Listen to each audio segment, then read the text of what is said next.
श्री झंडा महोत्सव श्री गुरु रामराज जी महाराज के जन्म दिवस के उपलक्ष्य में हर वर्ष चैत्र माह की पंचमी को मनाया जाता है और इस बार ये तिथि 30 मार्च शनिवार को पड़ रही है। थोड़ा मैं श्री झंडा साहिब के इतिहास के बारे में और श्री गुरु रामराज जी महाराज के बारे में आपको बता दूं। श्री गुरु रामराज जी महाराज सिखों के 7वें गुरु श्री हर राय जी के ज्येष्ठ पुत्र थे और गुरु महाराज का जन्म सन 1646 में किरतपुर में पंजाब में हुआ था और सन 1676 में वो पंजाब छोड़कर इस दून घाटी में आ गए थे। उन्होंने यहाँ पे डेरा डाला, उसी कारण इसका नाम कालांतर में देहरादून पड़ा। उस समय की जो राजनीतिक स्थिति थी, हिंदुस्तान औरंगजेब के अधीन था। औरंगजेब मुग़ल बादशाह हिंदुस्तान के राजा थे और वो हिंदू और सिख समाज को मुस्लिम समाज में परिवर्तित कर रहे थे। इसी कड़ी में उन्होंने 7वें गुरु श्री हर राय जी को दिल्ली दरबार बुलाया, लेकिन वो किन्हीं कारणों से नहीं गए और उन्होंने अपने ज्येष्ठ पुत्र श्री गुरु रामराज जी महाराज को दिल्ली दरबार जाने की अनुमति दे दी। श्री गुरु रामराज जी महाराज जब दिल्ली दरबार में गए तो वहाँ के जो मौलवी थे, दरबारी थे, उन्होंने गुरु महाराज की कई तरह से जो है परीक्षा ली और गुरु महाराज जो है महान तपस्वी संत थे, चमत्कारिक सिद्धियों से युक्त थे।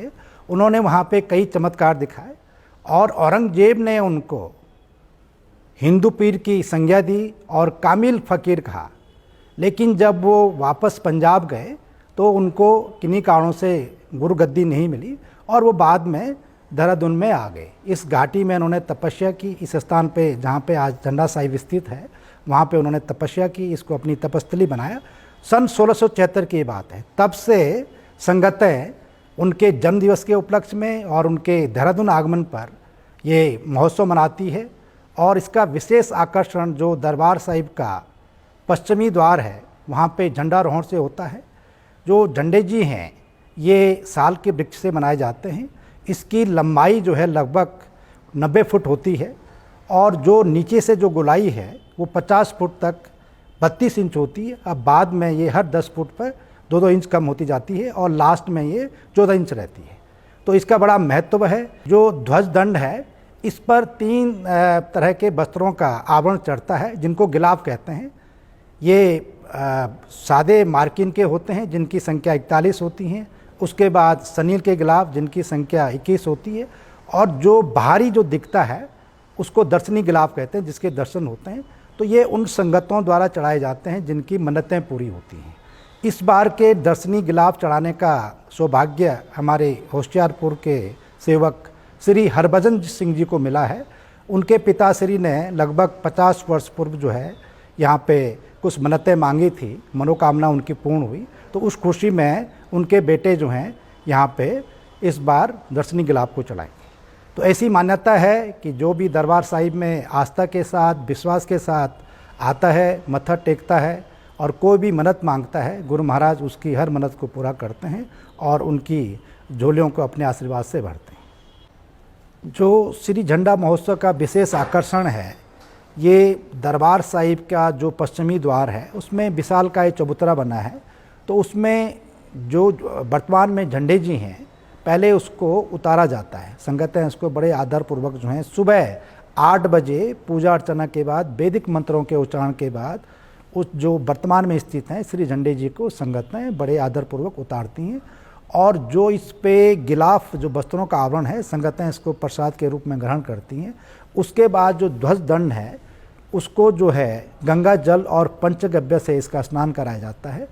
और फिर सुबह 9 बजे से जो नए वस्त्रों का आवरण है, गिलाफ हैं 3 तरह के जो मैंने अभी बताया, उनका आवरण जो है संगतों द्वारा इस पे चढ़ाया जाता है और सुबह 9 बजे से लेकर 2 बजे तक ये प्रक्रिया जारी रहती है। उसके बाद फिर झंडे जी को अंतिम रूप दिया जाता है और फिर 4 बजे तक जो है झंडे जी का आरोहण कर दिया जाता है। झंडे जी चढ़ाने की जो प्रक्रिया है वो काफ़ी जटिल है। श्री झंडे जी चढ़ाने का दृश्य बड़ा दिव्य अलौकिक होता है और उस समय दरबार परिसर में लाखों की संख्या में संगतें होती हैं और हर कोई जो है उस दृश्य को अपनी आँखों से देखना चाहता है। भक्ति भावना जो है उस समय बड़ी चरम सीमा में होती हैं और लोग अपने को धन्य समझते हैं कि वो दरबार परिसर में, झंडा परिसर में जो है इस दृश्य को जो है देख पाते हैं। श्री झंडा महोत्सव में बहुत सारी संगतें आती हैं, लाखों की संख्या में संगतें आती हैं, तो उनके रहने की, खाने की और अन्य व्यवस्थाएं जो हैं दरबार साहिब द्वारा की जाती है। इसके लिए दरबार साहिब में, परिसर में और जो हमारे स्कूल हैं, जो देहरादून की धर्मशाला हैं, होटल्स हैं, सब में संगतों की रहने की व्यवस्था की जाती है। और इससे भी अच्छी बात, जो हमारे देहरादून की संगतें हैं वो उनको अपने घरों में बड़े आदरपूर्वक ठहराती है, तो रहने की कोई समस्या नहीं होती है और सारी संगतों को हम बड़े प्यार से यहाँ पे ठहराते हैं। उसके अलावा उनके खाने की व्यवस्था के लिए 8 लंगर जो हैं वो 24 घंटे चलते रहते हैं दरबार परिसर में, तालाब में, बिंदाल में और माता वाला बाग में। और बाकी छोटे मोटे लंगर जो हैं, जो हमारे देहरादून के व्यापारी हैं या अन्य सेवक हैं, उनके द्वारा चलाए जाते हैं।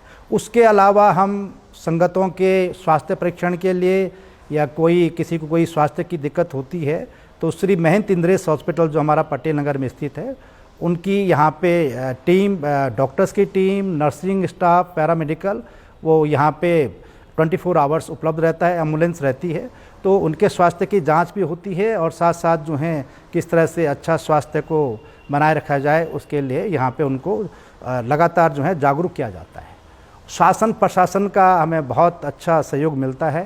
पुलिस प्रशासन की टीम जो है लगातार यहाँ पे निरीक्षण करती रहती है। जिला प्रशासन के साथ हमारे जो दरबार साहिब के अधिकारी हैं उनकी मीटिंगें होती रहती हैं और किस तरह से मेले को और अच्छे ढंग से संपन्न कराया जाए, इसमें पूरा सहयोग हमें मिलता है। बाकी जो हमारे सेवक हैं दरबार साहिब के, वो भी व्यवस्था बनाने में बहुत अच्छा सहयोग देते हैं।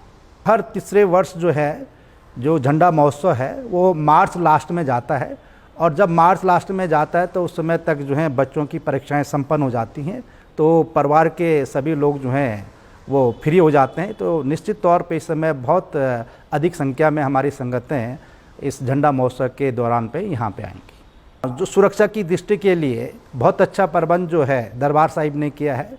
जो भी प्रवेश द्वार हैं या जितने भी और जगह हैं वहाँ पे CCTV जो हमने इंस्टॉल किए हैं और पुलिस के जवान भी जगह जगह जो हैं वो तैनात रहते हैं। जो हमारा दर्शनी गेट है उस पर एक अस्थायी जो है थाना मेला लग जाता है, तो उससे जो है बहुत अच्छी व्यवस्था हो जाती है।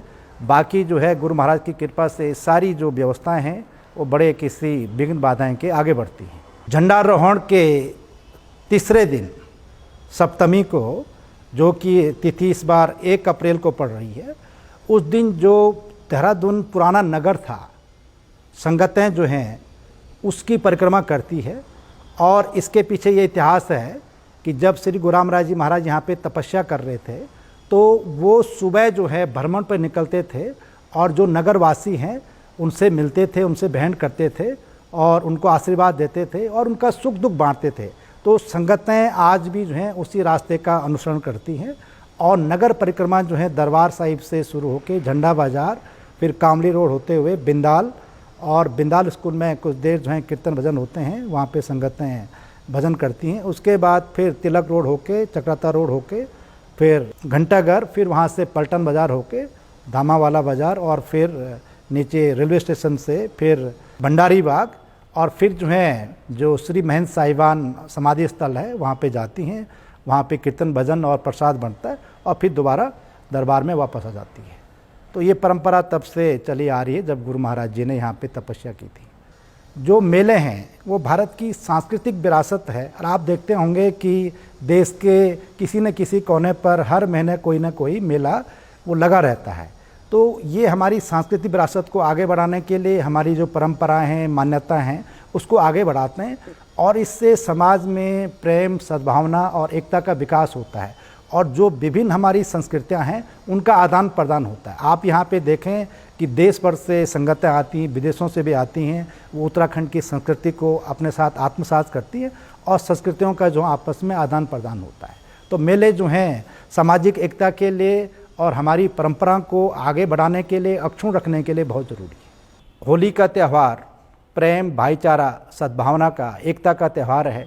इसको हमें बड़े प्यार से मनाना चाहिए और होली के दौरान ये हमें कोशिश करनी चाहिए कि जो हम रंगों का प्रयोग करते हैं वो प्राकृतिक रंग हों, ऑर्गेनिक रंग हों और इको फ्रेंडली हों और पानी का बहुत ही हमें बचाव करके पानी का जो है हम वेस्टेज न करें, क्योंकि बहुत पानी की कमी हो रही है।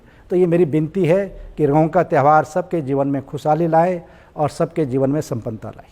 झंडारोहण के दिन काफ़ी संख्या में संगतें हमारी दरबार परिसर में आती हैं, तो मेरी उनसे विनती है कि वो लाइन लगाकर धैर्यपूर्वक जो है सावधानी से दरबार साहिब और झंडा साहिब में मत्था टेकें, कोई जल्दबाजी न करें।